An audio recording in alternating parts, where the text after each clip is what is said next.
रुद्राक्ष पिंधिले केबे भी होई न थाए एही रोग कहीं रुद्राक्षर हिंदू धर्म रे ते मान्यता रही। रुद्राक्ष पिंधिले कौन होइथाय लाभ? रुद्राक्ष सह प्रभु महादेवंकर कौन संपर्क? आज्ञा साधारण लोक मानक मनरे एमिति सबु प्रश्न उंकी मारिबा स्वाभाविक। आउ एभली सबु कठिन रु कठिन प्रश्नर उत्तर आमे आज ये खबर माध्यम आपनको जणाई। आज्ञा देवदेव महादेव मध्य गलारे हस्तरे और बाहुरे एवं जटारे मध्य धारण करिथांती एही पवित्र रुद्राक्ष। एही पवित्र रुद्राक्ष सह महादेवंकर एक विशेष संपर्क रही। एही संपर्क विषय रे शास्त्र रे मध्य विशिष्ट भावे उल्लेख अछि। यह पछरे एक सुंदर किंवदंती मध्य अछि।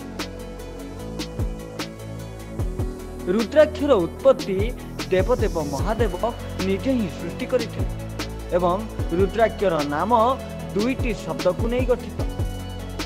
रुद्र युक्त अक्ष ए दुईटी शब्द को नहीं गढ़ा होईछि रुद्राक्ष।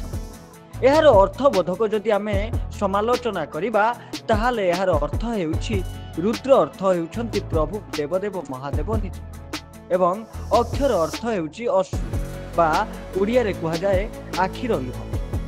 आज्ञा तेणु एही अनुसारे रुद्राक्षर जन्म देवदेव महादेवंक अश्रु बा आखिर लुहरु होइछि।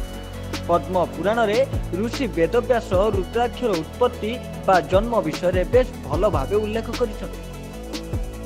महादेव शिव शंकर एकत्र शह शह वर्ष धरी तपस्या करुथिले एवं जेतेबेले से तपस्या भंग करी आखि खोलिले सेतेबेले तांको आखिरु किछि लुह बा अश्रु भूमि रे पड़िथिला। सेठु जन्म नैथिला रुद्राक्षर वृक्ष और सेबेठारु रुद्राक्ष को देवदेव महादेवंक आशीर्वाद क्रमे से प्रभु शिव शंकरंक एक अंश भावे परिगणित हैला। आज्ञा रुद्राक्ष पिंधिबार फायदा गुड़िक कौन जदि आपण जानिबे ताहले आपण आज ही रुद्राक्ष आनी पिंधि। आपण को कहिदेबु कि रुद्राक्ष पिंधिले बड़ रोगरु मुक्ति मिल पारे। एही कथारु केही भी मना करि परिबे नाही। रोग गुड़िकर जोर चले नाही और रोग गुड़िक दूरे जाए किंतु सावधानता रखिबा जरूरी अटे।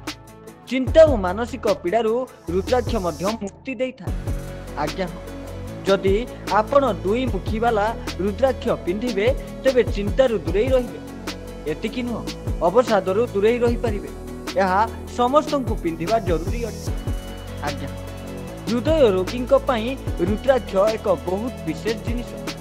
यार धारण कले हृदरोग होइथिबा रोगी संबंधित सबु विपद टळी जाइथाय। कारण एथिरे कोमो फार्माकोलोजिन नाम रे गुण मिलिथाय जहा ब्लड प्रेशर और कोलेस्ट्रोल उपरे काबू मध्य करिथाय। आज्ञा आहुरी मध्य रुद्राक्ष पिंधिले आपण डायबिटीज किंबा शुगर रोग ठारू मध्य दूरे रहिबे। रुद्राक्ष धारण करिले आपणक किडनी डायबिटीज समस्या दूर हो जाए। एमिति कि आपणकु दुमुहा रुद्राक्ष धारण करिबा उचित जहा द्वारा आपण ए रोगरु दूरे जिवे। आहुरी गोटे कथा जदि आपण रुद्राक्ष धारण करूचंती ताहाले आपणक भितरे थिबा नर्वस सिस्टम ताहा मध्य कमी जिवो। कहिदेबु कि रुद्राक्षर आयरन एवं फॉस्फोरस अल्युमिनियम कैल्शियम सोडियम परि गुण मिलता जो गुणगुड़िक नर्वस सिस्टम को सुचारू रूपे रखिथा। आज्ञा आपण साधारणतः एमिति रे सबु रुद्राक्ष को पिंधि पारिबे नाही। रुद्राक्ष पिंधिबारे एक स्वतंत्र नियमावली रहिथा। शैव पुराण अनुसार दुनिया रे 38 प्रकार रुद्राक्ष देखिबा को मिले जहा मध्यरु 21 प्रकार रुद्राक्ष प्रचलित आउ पांचमुखी रुद्राक्ष समस्ते पिंधि पारिबे। पंचमुखी रुद्राक्ष छड़ा अन्य कौनसी रुद्राक्ष को पिंधिबार अनिवार्य अटे।